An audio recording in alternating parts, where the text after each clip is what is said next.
بسم الله الرحمن الرحيم.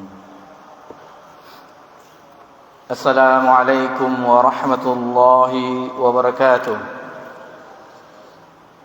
الحمد لله حمدا كثيرا طيبا مباركا فيه كما يحب ربنا ويرضى. أشهد أن لا إله إلا الله وحده لا شريك له، وأشهد أن محمدا عبده ورسوله صلى الله عليه وعلى آله ومن سار على نهجه وتمسك بسنته إلى يوم الدين وسلم تسليما كثيرا. أما بعد. Puji syukur kehadiran Allah Subhanahu wa taala atas segala limpahan nikmat yang tiada terhingga. Kemudian salawat beriringkan salam kepada Nabi kita tercinta, Nabi besar Muhammad sallallahu alaihi wasallam.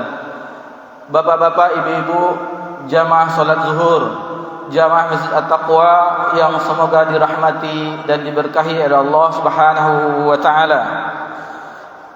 Di hari ini alhamdulillah kita telah berada di tanggal 17 Rabiul Akhir tahun 1444 Hijriah, bertepatan dengan 12 November 2022 Masehi. Begitu cepatnya waktu berlalu. Di tahun Hijriah kita telah berada di bulan yang keempat. Adapun di tahun Miladiah Masehi kita telah berada hampir di penghujung tahun. Tidak terasa waktu begitu cepat berlalu, akan tetapi kita masih dilalaikan sehingga kita lupa akan kebaikan-kebaikan dan keburukan-keburukan yang harus kita jauhi. Bapak-bapak, ibu-ibu yang semoga dirahmati dan diberkahi oleh Allah Subhanahu wa taala. Pembahasan kita di siang hari ini melanjutkan di Kitabul Jami' tentang adab berpakaian. Sebelum kita membacakan hadis yang dibawakan oleh Al-Imam Al-Hafiz Ibnu Hajar Al-Asqalani rahimallahu taala, sedikit kita berbicara tentang awal asal muasal tentang pakaian. Pakaian adalah salah satu nikmat di antara nikmat Allah Subhanahu wa taala yang berfungsi untuk menutup aurat, kemudian melindungi kita dari dinginnya hujan atau panasnya terik matahari. Dan banyak sekali fungsi pakaian, juga termasuk membedakan antara orang-orang non-muslim dengan muslim. Itu bisa dilihat dari pakaiannya. Allah Subhanahu wa taala menceritakan bagaimana Nabi Adam alaihissalam dengan istrinya di surga, penuh dengan kenikmatan, segala kenikmatan. Dan itu adalah kampung kita asal muasalnya. Semua bisa dinikmati, akan tetapi Allah melarang wala taqraba hadhihi syajarah. Janganlah mendekati pohon ini. Di ayat yang lain dalam surat Thaha ayat 121, akhirnya mereka terpedaya dengan bujuk rayu iblis memakan buah tersebut. Lalu akhirnya nampaklah aurat mereka, lalu mereka menutup auratnya dengan miwaraqil jannah, dengan daun surga. Itulah diantara bagaimana asal muasalnya pakaian yang berfungsi yang paling utama adalah menutup aurat kita. Allah Subhanahu wa taala berfirman di ayat yang lain dalam surah Al-A'raf ayat 32, ya bani Adam qad anzalna 'alaikum libasa.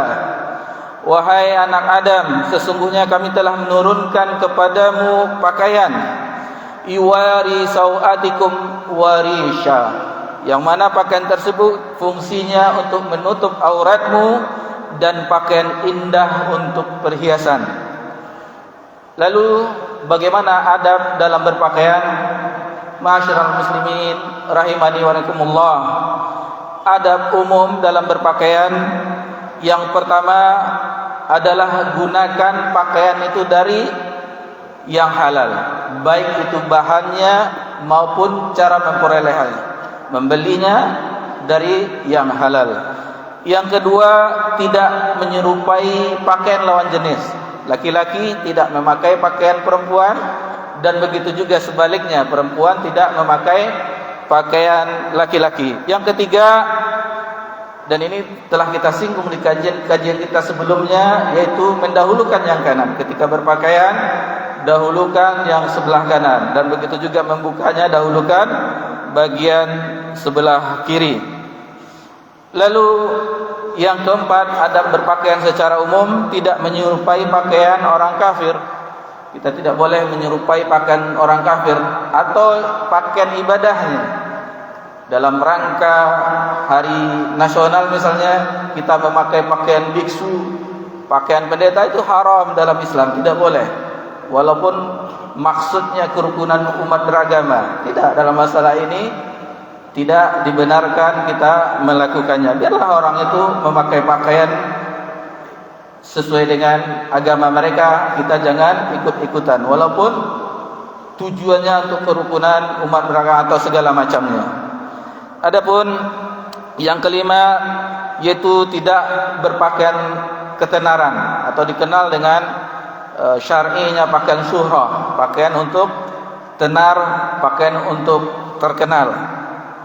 Lalu jangan lupa kita berdoa kepada Allah Subhanahu wa taala ketika memakai pakaian tersebut, sebagaimana Nabi sallallahu alaihi wasallam, dan ini diriwayatkan oleh Abu Daud, disahihkan Sahih Albani, alhamdulillahilladzi kasani hadza thawb wa razaqani min ghairi haulin minni wala quwwah. Jadi segala puji bagi Allah Subhanahu wa taala yang telah memberikan rezeki pakaian ini yang tidak ada sedikit pun dari kekuatan kita. Itulah Allah berikan kita pakaian, dan itu sebagaimana dari awal kita sebutkan, fungsinya yang paling utama adalah menutup aurat kita. Adapun untuk wanita muslimah, perlu diperhatikan wanita muslimah yang di belakang, bahwa pakaiannya harus menutup aurat. Ibu-ibu wanita muslimah yang di belakang, bahwa pakaian yang dipakai adalah menutup aurat.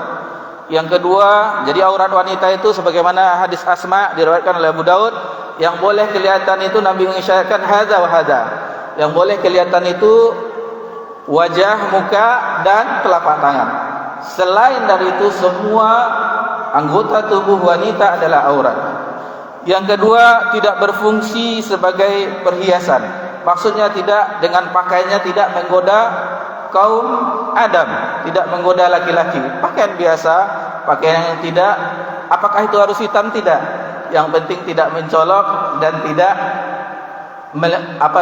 membuat melirik laki-laki.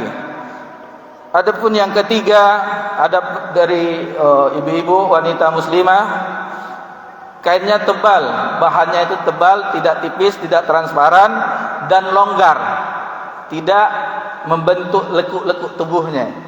Itulah pakaian untuk wanita muslimah, dan disyariatkan bagi wanita muslimah tidak memakai parfum wangian bagi bajunya, karena memang ada, ini secara ringkas kita sengaja tidak membawakan nas-nasnya, dalil-dalilnya, karena untuk mempersingkat waktu, karena kajian kita cuma antara azan dan iqamah sekitar 1/4 jam. Dan secara umum, wahai ibu-ibu wanita muslimah, pakaian keseharian dari wanita muslimah sebagaimana yang dipakai ketika sholat. Itulah pakaiannya di pasar, pakaiannya bekerja, pakaiannya di luar, pakaiannya, itulah pakaian yang sebenarnya ketika dipakai waktu sholat itu. Jadi tidak ada di dalam Islam ini pakaian sholat pakai mukena, ini pakaian ketika belanja, ini pakaian shopping, ini pakaian, tidak. Sama pakaian wanita muslimah dimanapun mereka berada. Adapun bagi kaum muslimin, bapak-bapak, yang perlu diperhatikan yaitu yang pertama menutup aurat, Yang kedua, tidak dari bahan sutra, atau bagi laki-laki juga diharamkan tidak memakai perhiasan emas, dan itu ada ancamannya. Dan yang ketiga, tidak isbal, bagi laki-laki tidak isbal. Dan inilah hadis yang akan kita bahas di Kitabul Jami'. Tidak isbal, tidak musbil. Apa itu? Sebelum kita jelaskan, maka kita bawakan hadis yang ke-14. Sudah 14 hadis yang kita pelajari di dalam Kitabul Jami' tentang adab berpakaian. Wan ibni Umar, dari Abdullah bin Umar radhiyallahu anhuma, dia berkata, qala Rasulullah sallallahu alaihi wasallam, telah bersabda Rasulullah sallallahu alaihi wasallam, la yanzurullahu ila man jarra thawbahu khuyala. Allah tidak memandang kepada siapa saja yang berpakaian melewati mata kakinya dengan sombong. Hadis ini muttafaqun alaih, diriwayatkan oleh Imam Bukhari dan Imam Muslim. Secara umum kita jelaskan fikihnya. Dan hadis mengenai larangan isbal ini, kalau kita belajar fikihnya, hadisnya mutawatir. Tingkat sahih yang paling tinggi mutawatir, lebih daripada 20 sahabat yang meriwayatkan hadis tentang haramnya musbil, orang yang menjulurkan pakaiannya. Yang pertama yaitu orang yang memakai tidak secara sombong. Yaitu dengan sombong ini haram. Dan sepakat para ulama, tidak ada perbedaan ulama apakah ini bagaimananya. Sepakat dengan sombong maka hukumnya haram. Adapun tidak sombong maka berbeda ulama, ada yang mengatakan makruh. Dan inilah pendapat jumhur ulama dan di antara mayoritas ulama Syafi'iyah, termasuk Imam An-Nawawi rahimahullah taala. Adapun haram adalah pendapat dari salah satunya Qadi bin Iyad, kemudian Ibnul Arabi dari mazhab Malikiyah, kemudian penulis kitab ini Ibnu Hajar Al-Asqalani, dan beliau adalah salah satu ulama yang bermazhab Syafi'iyah. Banyak dalil-dalil yang menjelaskan, dan ini adalah pendapat yang kuat, yaitu tentang haramnya. Banyak riwayat-riwayat yang menjelaskannya. Yang pertama, kita tidak menukilkan semuanya, kita cuma menyampaikan, itu terserah kita mau menerimanya atau tidak. Yang pertama, ma asfala minal ka'bain minal izar fa finnar. Jadi apapun yang di bawah kedua mata kaki maka tempatnya di neraka. Hadis ini sahih, diriwayatkan oleh Imam Bukhari dan Imam Muslim. Dan ada tiga golongan yang Allah Subhanahu wa taala tidak mengajaknya berbicara. Yang kedua, tidak melihatnya, dan ketiga, Allah tidak menyucikannya. Siapa ketiga golongan yang itu? Yang pertama, al-musbilu, orang yang pakaiannya menutup mata kakinya. Yang kedua, al-wal-mannan, orang yang memberi, mengungkit-ungkit pemberiannya. Yang ketiga yaitu wal-mumfiku sil'atihi bil halfil kadhib, yaitu penjual yang menjajakan dagangannya dengan sumpah palsu. Tiga ini yang Allah tidak melihatnya di hari kiamat, tidak mengajaknya berbicara, dan tidak menyucikannya. Lalu diperkuat juga dengan ungkapan Umar bin Khattab ketika di akhir ayatnya setelah ditusuk maka dia melihat seorang pemuda. Setelah pemuda itu melihat kondisi Umar bin Khattab, dipanggil oleh Umar. Umar mengatakan, irfa' thawbak, angkatlah pakaianmu, fa innahu atqa li thawbik, karena sesungguhnya itu lebih suci dari pakaianmu, wa atqa li rabbik, dan lebih mendekatkan ketakwaan kepada Rabbmu. Lalu umumnya para ulama berselisih antara sombong dan tidak sombong adalah hadis yang dimana Abu Bakar As-Siddiq ketika itu sarungnya menjulur. Lalu ketika hadis itu didengar oleh Abu Bakar, maka Abu Bakar pun mendatangi Rasulullah SAW. Lalu bagaimana dengan saya ya Rasulullah? Maka Rasulullah mengatakan bahwa Abu Bakar tidak termasuk. Dan Ibnu Hajar Asqalani menjelaskan bahwasanya ini disebabkan karena Abu Bakar adalah seorang yang berparas, bertubuh kurus sehingga sering melorot pakaiannya. Salah satunya. Yang kedua, kata ulama bahwasanya Abu Bakar itu memang tidak sombong. Memang tidak sombong sama sekali. Yang ketiga, apakah kata ulama, apakah kita sama keimanan kita dengan Abu Bakar? Apakah sama keimanan kita Abu Bakar? Imannya Abu Bakar, satu orang Abu Bakar As-Siddiq radhiyallahu anhu, keimanannya apabila ditimbang keimanan Abu Bakar dibandingkan seluruh umat Nabi Muhammad SAW, maka keimanan Abu Bakar itu lebih berat dibandingkan seluruh umat Nabi Muhammad SAW. Karena kedudukan setara al-anbiya wal mursalin, Nabi dan Rasul, kedudukan yang paling utama, manusia yang paling utama adalah Abu Bakar As-Siddiq. Dan tidaklah mungkin kita menyamakan. Lalu bagaimana dengan hujah kita? Kita tidak sombong. Ingatlah firman Allah Subhanahu wa taala dalam surat An-Najm, "Fala tuzakku anfusakum." Janganlah kamu menyucikan dirimu.